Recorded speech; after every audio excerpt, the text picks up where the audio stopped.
De manera virtual nos va a acompañar el doctor Juan Antonio García Velasco con la conferencia de falla recurrente en la implantación en IVF, el manejo de avanzada. No sé si ya tenemos conectado el equipo. Okay. Mientras tanto lo voy presentando. El doctor Juan García Velasco lo conocemos mucho aquí, ha venido muchas veces, es CSO de IBI-RMA Global y director de IBI-RMA Madrid, donde atiende a sus pacientes. También es catedrático de obstetricia y ginecología de la Universidad Rey Juan Carlos, Madrid, España, donde es director de su programa y máster de reproducción humana. Es el investigador principal de proyectos financiados por el Ministerio de Educación y el Ministerio de Sanidad de España y ha recibido premios de la Sociedad Española de Fertilidad, Sociedad Española de Obstetricia y Ginecología y la Sociedad Europea de Reproducción Humana y Embriología. Ha publicado más de 190 artículos revisados por pares y 22 capítulos de libros sobre reproducción humana, endometriosis y respuesta hipo e hiperestimulación a la estimulación ovárica, obviamente. Muchísimas gracias a la Sociedad Peruana de Fertilidad y Reproducción Asistida por tener la gentileza de invitarme a estar con ustedes esta noche y hablar un poco de un tema que nos preocupa a todos, que es el fallo de implantación repetido o recurrente, sobre el que vamos aprendiendo poco a poco dónde están los problemas, qué soluciones podemos tener, qué nos aportan los test diagnósticos, y de todo esto pues hablaremos en los próximos 20 minutos aproximadamente. Estos son mis disclosures y básicamente cuando hablamos de implantación siempre nos fijamos en una imagen parecida a esta. Vemos un embrión y un endometrio y el lado luminal de este epitelio endometrial y vemos un montón de moléculas que van y vienen, que establecen este diálogo complejo del embrión con el endometrio, pensando que es un equilibrio al 50% y sabemos cada vez más que no es así. Sabemos que cada vez más en este diálogo molecular entre ovocito y endometrio, el principal jugador va a ser el embrión. Casi un 90% del fallo de implantación o más, como luego veremos, va a depender del embrión, mientras que el endometrio, sin ser un elemento pasivo, va a tener mucha menos preponderancia, aunque indudablemente cada vez más se le presta atención cuando parece que hay técnicas nuevas como la transcriptómica y demás, que luego veremos, que nos pueden ayudar a entender y a mejorar el pronóstico de nuestros pacientes.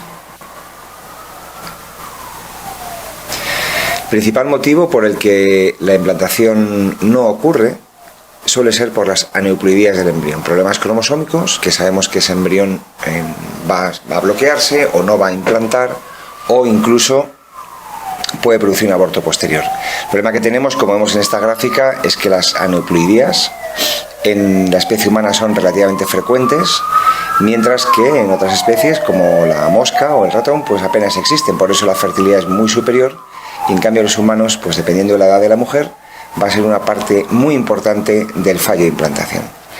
Eso hace, como vemos aquí, que la implantación en una pareja fértil, una pareja que no tiene ningún problema y que quiere tener un hijo, su probabilidad de embarazarse mes a mes sabemos que no es muy alta, está alrededor de un 30 o un 35%.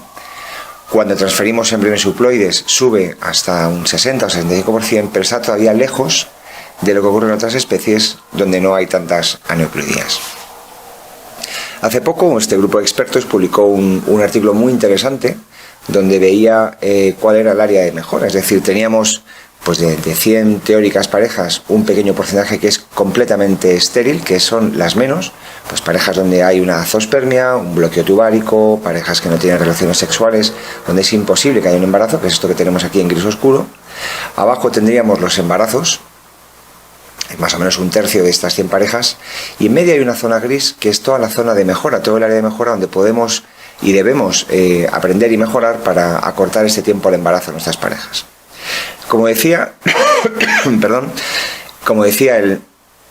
el principal problema va a ser las aneuploidías embrionarias. Y hace años pues ya se publicó este trabajo, que es una serie no muy grande de 500 embriones biopsiados en día 3 y 500 en día 5 más o menos. El trabajo tiene unos 10 años, hoy en día ya no se hace biopsia en día 3, evidentemente. Y veíamos cómo cuando transferíamos embriones euploides, es decir, cromosómicamente normales, en función de la edad de la paciente había una pequeña diferencia en la tasa de implantación, es decir, no se corrige del todo la probabilidad de implantación una vez que corriges la aneuploidía, ¿no? Pero bueno, no era una serie muy grande y decidimos pues ampliar esta serie y con Andrés Rech en New Jersey publicamos en JARC hace ya también un par de años una revisión de más de 8.000 transferencias de embriones euploides, una serie mucho más grande, mucho más sólida, más consistente, y veíamos un poco lo mismo. Esta es la distribución de la edad de estos pacientes en función de su edad, que habían sido sometidos a biopsia embrionaria.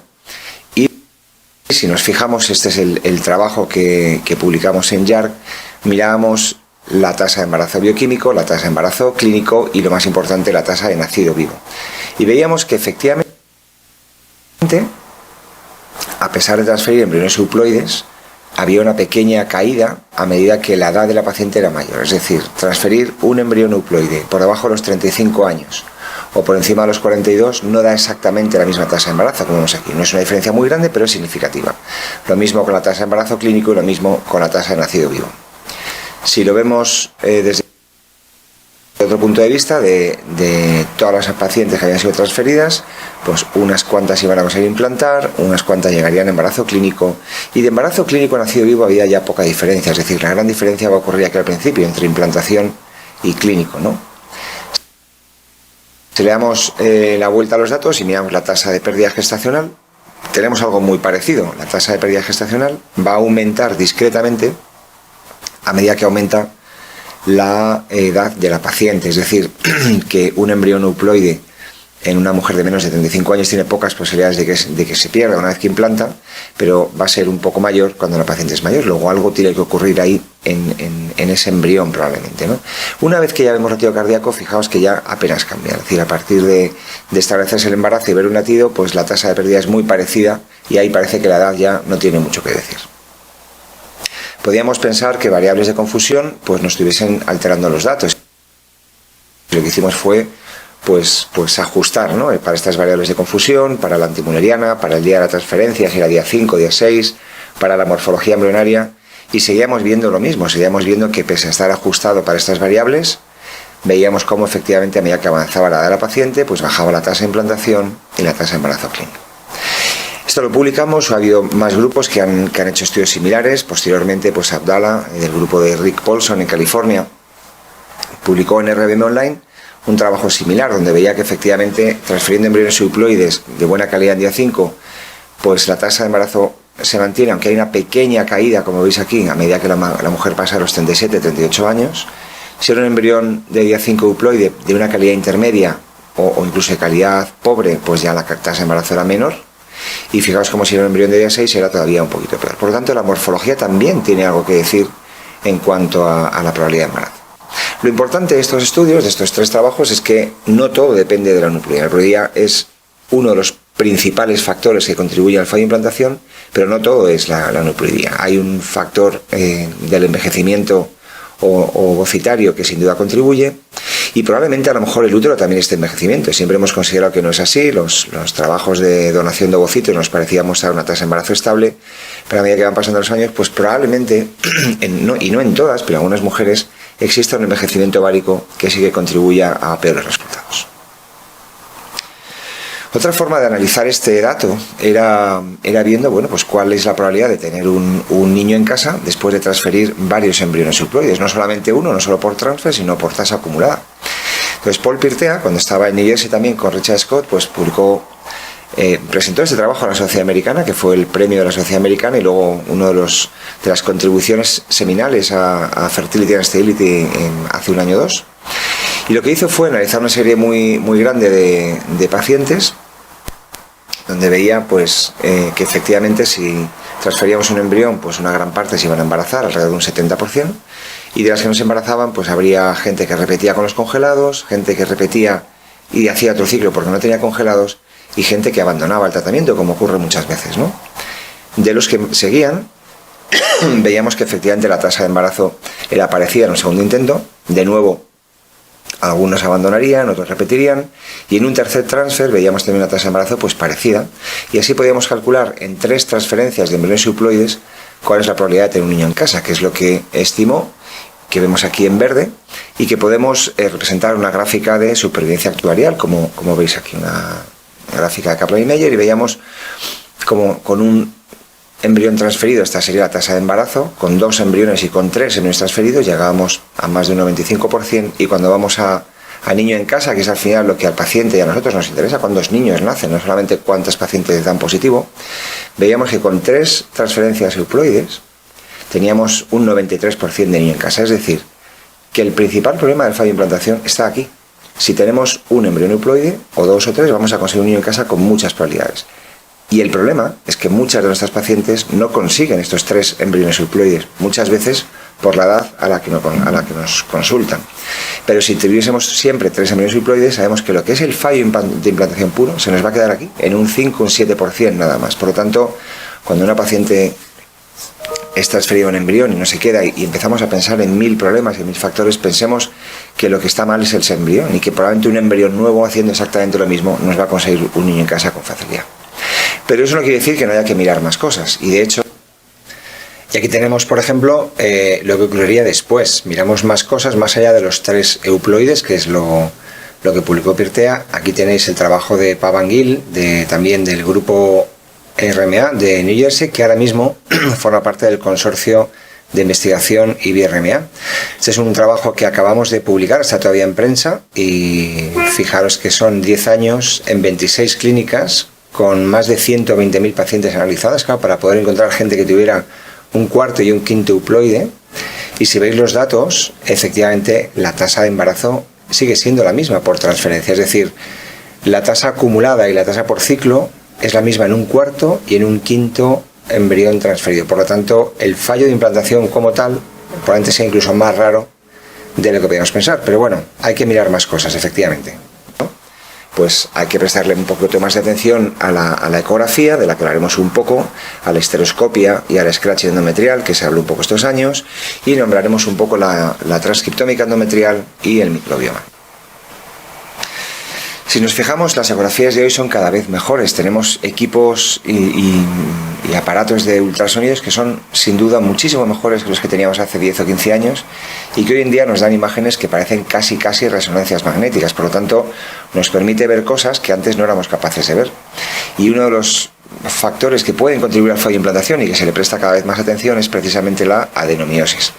La adenomiosis es fácil de ver por ecografía. Hay 7 características que describió Naftalin hace ya algún tiempo, unos 10 años, que son muy fáciles de observar por cualquier ecografista con un ecógrafo convencional. No hace falta ecodoppler ni 3D. Y nos permite ver pues estas asimetrías de las paredes, o estas sombras características con el signo del peine, estas estriaciones lineares, o estos quistes que a veces se observan con facilidad, o incluso adenomiomas. Son 7 rasgos que podemos ver fácilmente, como veis aquí en este trabajo publicado por mi compañero, por José Manuel Puente, y vemos estas asimetrías de las paredes, vemos estas imágenes heterogéneas, estriaciones lineales que se ven muy bien, estas imágenes lacunares. Es decir, si le prestamos un poquito de atención, vamos a encontrar en la cavidad uterina muchas veces lesiones adenomióticas que antes pasábamos por alto y que puede ser que estén contribuyendo a que esta paciente tenga peor pronóstico. Porque de hecho, sabemos que cuantas más características de estas 7 tenga la paciente, peor va a ser su tasa de implantación. Aquí tenéis la tasa de embarazo, la probabilidad de embarazo clínico. Si no tiene adenomiosis estaríamos alrededor de un 40 o 50%, y esto va a ir descendiendo a medida que tenemos 1 o 2 o 3 o 7 rasgos de adenomiosis. Por lo tanto, hay una correlación muy clara y muy buena. Y probablemente tenga que ver con ese endometrio también. Esta enfermedad sabemos que va a producir una alteración en la expresión génica. Aquí tenemos los controles, aquí tenemos las mujeres con adenomiosis, y va a haber una disregulación génica que hay que entender, pero que probablemente sea parte del motivo por el que esta paciente no se embaraza. Si hablamos de histeroscopia, que hace unos años pues parecía que podía contribuir a entender mejor esto, y parecía que era interesante o necesario incluso hacer una histeroscopia rutinaria, bueno, pues esa pregunta se le hicieron a este grupo de investigadores dirigidos por el Tukey de Londres. Hicieron un estudio multicéntrico en 8 hospitales de diferentes países y randomizaron 700 mujeres a histeroscopia rutinaria antes de una FIB o no hacer histeroscopia rutinaria, y publicaron el trabajo en Lancet, una de las mejores revistas que podemos consultar, y vieron que efectivamente haciendo o no haciendo esa histeroscopia no había ninguna diferencia. No encontramos absolutamente ninguna diferencia en un sitio y en otro, y por lo tanto no parece que ofrecer una esteroscopia vaya a mejorar el resultado de estas pacientes. Tampoco parece que el scratching endometrial tenga mucho interés. Es algo que es relativamente sencillo, que generó mucha controversia, que es muy atractivo incluso hasta para los pacientes que lo piden, pero este es un trabajo publicado en New England, un randomizado, también muy bien diseñado, con más de 1000 pacientes, y vemos cómo en este estudio no encuentran ninguna diferencia en la tasa de nacido vivo, ni en la tasa de embarazo clínico, ni en la tasa de aborto. Por lo tanto, parece que de nuevo hacer un scratching endometrial no tenga tanto interés como parecía. La transcriptómica endometrial sí es muy interesante. Hemos hablado mucho en los últimos años de esta ventana de implantación, que parece que puede estar adelantada o atrasada en su expresión, o que puede ser especialmente estrecha en su duración. Lo que ocurre es que hay pocos estudios independientes, bien realizados y que no tengan un sesgo comercial, porque lógicamente muchos de estos estudios pues están hechos por la propia empresa que lo vende. Y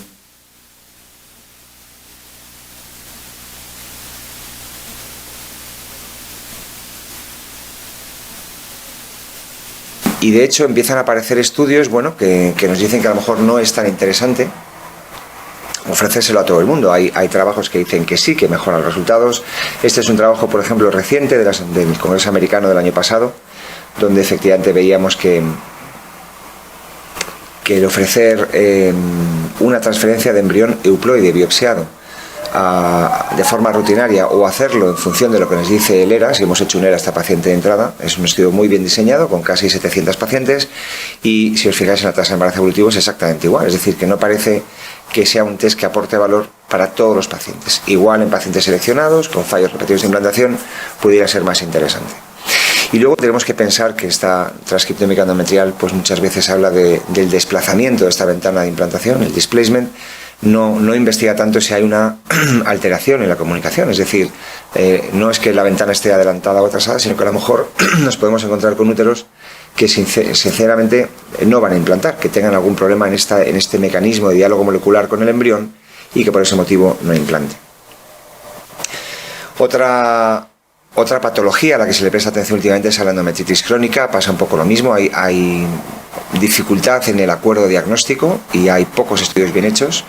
Aquí tenemos uno, por ejemplo, relativamente reciente, del Fertility, donde miran la tasa de implantación y de embarazo si no hay ningún tipo de célula plasmática, o si tenemos de 1 a 4 o de 1 a 4 en campos de alto poder, es decir, con alta definición, que han sido tratados con antibiótico, o pacientes que tienen de 1 a 4 células plasmáticas por campo que no han sido tratadas. Y fijaos que no hay absolutamente ninguna diferencia en ausencia de células plasmáticas, en presencia de células plasmáticas que han sido tratadas, o en presencia de células plasmáticas que no han sido tratadas. No parece que sea algo tan crítico. Hay un trabajo similar publicado por el grupo de Richard Scott también muy recientemente, donde mira lo mismo, cuál es la tasa de nacido vivo si no hay células plasmáticas, o hay más de una, o hay menos de 5 y más de 5, o hay menos de 10 y más de 10, y de nuevo parece que no encontramos grandes diferencias. Por lo tanto, la sola presencia aislada de células plasmáticas tampoco parece que sea algo tan crítico, aunque indudablemente si lo miramos y lo encontramos, pues lo vamos a tratar, pero seamos críticos con lo que hacemos, porque no necesariamente va a ser una indicación. Y cuando hablamos del microbioma, que ahora también está muy de moda, pasa un poco lo mismo. Hay muchos estudios, pero pocos estudios independientes, bien diseñados, y que nos aclaren si realmente tenemos que hacer secuenciación masiva con un NGS que nos da muchísima información, a veces incluso excesiva, o si es más interesante hacer algo más barato, que sea más accesible a todo el mundo, con una QRT-PCR, y que busque los 2 o 3 o 5 gérmenes que pudiesen contaminar y contribuir al fallo de implantación. Veis que en revistas buenas y recientes, pues este trabajo, por ejemplo, que se acaba de publicar en Human Reproduction este mismo año, en 2024, cómo se relaciona pues la disbiosis no vaginal, sino la endometrial con el aborto recurrente, y explica un poco pues el problema que puede haber con la diversidad de esta microbiota, cómo puede estar relacionada con la microbiota vaginal, las causas y la posible fisiopatología que nos podría llevar al aborto recurrente. Es decir, va a ser una información que todavía no terminamos de comprender del todo, como ahora veréis, pero que es francamente interesante para ver si podemos ayudar a nuestras pacientes a tener mejores resultados. Hace no mucho publicamos esta revisión en RDM Online, es un artículo Open Access que podéis descargaros gratuitamente y que daba un poco pues el estado actual del microbioma en la reproducción humana y qué es lo que deberíamos saber como especialistas en reproducción. Pero tengamos presente que la fecundación in vitro no es un medio estéril, no trabaja en un medio estéril. Sabemos que va a haber bacterias en el semen lavado, en el semen incubado, va a haber bacterias incluso en el medio de cultivo. Por lo tanto, lo interesante no es que no haya bacterias, sino intentar entender cuáles son las bacterias que no tiene que haber y cuáles son las que puede haber. Hoy en día pues el tratamiento con probióticos es sencillo, es barato y muchísima gente lo va a tomar de forma ya empírica, y sabemos que incluso los probióticos, incluso por vía oral, van a colonizar la microbiota endometrial y vaginal y van a mejorar la diversidad de especies. Fijaos que en ese trabajo de RDM Online también, pues aunque las diferencias no son significativas, sí que hay un ajuste y una mejora en la diversidad de estas bacterias utilizando probióticos orales. Por lo tanto, parece que por ahí pudiésemos encontrar alguna solución a esta disbiosis. Pero es que la disbiosis tampoco es tan crítica. Si vemos este trabajo, por ejemplo, de Japón, en 100 mujeres a las que les hicieron una transferencia de embriones y lo que hacían era pasar un catéter vacío, esa punta de catéter la analizaban para disbiosis endometrial, pero inmediatamente después, con un catéter nuevo, pasaban el embrión y lo transferían. Encontraban que 1 de cada 3 mujeres tenía un endometrio disbiótico, que había alteración en la flora. Bien, 1 de cada 3 es un porcentaje importante, pero luego miraban los resultados de transferir en un endometrio normal, eubiótico, o un endometrio disbiótico, y fijaos que la tasa de embarazo era prácticamente igual. Igual una tendencia a más abortos en el disbiótico, pero la N tampoco es tan grande. Lo que está claro es que no es una diferencia tan crítica como para plantear esto de forma rutinaria. Yo creo que nos faltan estudios, bien diseñados, estudios ciegos, como por ejemplo el que está realizando en Dinamarca el grupo de Thomas Haar y Peter Humaydan. En un estudio en el que lo que están haciendo es, por algo bien barato y bien sencillo, que es por qPCR, miran los 2 gérmenes más frecuentes, la Gardnerella y el Atopobium, y las que dan positivo a este test están randomizándolas a 3 brazos, 111 mujeres por brazo. Un grupo va a ser tratada con antibiótico y probiótico, como veis aquí, para tratar los 2 gérmenes. Otro grupo va a ser tratado solo con antibiótico, sin hacer mucho caso a la disbiosis, y un tercer grupo va a recibir placebo.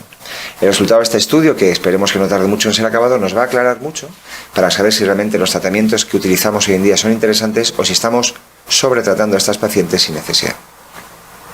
Y por último, 2 palabras sobre la inmunología, que es un tema también recurrentemente de moda, y siempre se pensó, y sobre todo en los últimos años, que probablemente la estimulación ovárica pues produjese una distorsión del endometrio y que pudiese contribuir al fallo de implantación, y que tal vez incluso fuese mejor transferir embriones congelados en un ciclo natural que embriones en fresco, por esta distorsión del ambiente inmunológico, aunque realmente, si lo pensamos, no hay nada más antinatural que congelar un embrión, pero esa hipótesis estaba ahí, y lo que hicimos fue contrastarla y hacer este estudio con Diana Alexandro en nuestro centro, en el IBI, mirando varias cosas, mirando el número y el porcentaje de células inmunes, la probabilidad de unirse al tetrámero e incluso la expresión de un par de citoquinas proinflamatorias en mujeres controles, lo que sean voluntarias, y en pacientes también que estaban en tratamiento de reproducción, tanto en ciclo estimulado como en ciclo natural. Y lo que veíamos es que la estimulación ovárica no afectaba a este porcentaje de población inmune, ni por inmunistoquímica, ni por citometría de flujo, ni en expresión génica. Por lo tanto, no parece que esa disfunción inmunológica pudiese contribuir o fuese causante del fallo de implantación. Por lo tanto, y para concluir, yo creo que tenemos claro que el principal componente del fallo de implantación es el embrión. Hemos visto cómo hasta un 93% de recién nacidos vivos se consigue solo con embriones buenos, sin mirar nada más. Indudablemente el fallo de implantación es muy limitado, mucho más de lo que pensábamos, va a afectar a un 5, un 7%, un 10% como mucho de nuestras pacientes. Y lógicamente sí que tenemos que hacer una visión más global, no centrarnos solamente en el embrión, sino mirar con más atención esta morfología uterina, sobre todo la adenomiosis, cada vez la tenemos más fácil de diagnosticar.